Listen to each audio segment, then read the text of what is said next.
এই বাংলাদেশ চলতেছে অশিক্ষিত মানুষের টাকায়। এই বাংলাদেশ চলতেছে মেইনলি তিনটা সেক্টরে। নাম্বার 1, কৃষি, কষ্ট করে খেতে কাজ করে। ওরা কি পিএইচডি ডিগ্রি সম্পন্ন? না, পড়ালেখা তেমন একটা করে। নাম্বার 2, আমাদের গার্মেন্টস যে আমাদের মা বোনেরা কাজ করে, তারাও কি মাস্টার্স করেছে? তোমাদের মতো তো ডিগ্রি পেয়েছে? পায় নাই। নাম্বার 3 হচ্ছে রেমিটেন্স। আমাদের শ্রমিক ভাইরা বিদেশে ঘন্টার পর ঘন্টা কাজ করে যে টাকাটা পাঠায়, তারাও কি অনেক বড়সড় ডিগ্রি আলা মানুষ? না। তিনটা সেক্টরের টাকায় বাংলাদেশ চলে। Whereas আমরা যারা শিক্ষিত, আমাদের কন্ট্রিবিউশন কি জানো? আমরা বাংলাদেশকে চ্যাম্পিয়ন বানিয়েছি। আমরা যারা শিক্ষিতরা, ওদের যে কন্ট্রিবিউশন আমাদের বেশি। চ্যাম্পিয়ন বানিয়েছি বাংলাদেশকে, এবং একবার না, 2 বার না, 5 বার চ্যাম্পিয়ন বানিয়েছি। কোন সেক্টরে জানো তোমরা?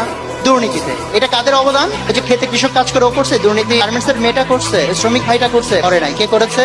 আমরা যারা শিক্ষিত মানুষ, রাইট? সো তাহলে তুমি এই দেশটাকে ডুবাতে পারো, এই দেশটাকে চাইলে উপরে উঠাতে পারো। দেশকে উপরে উঠাবা, তার জন্য সবার আগে কাকে উপরে উঠাইতে হবে?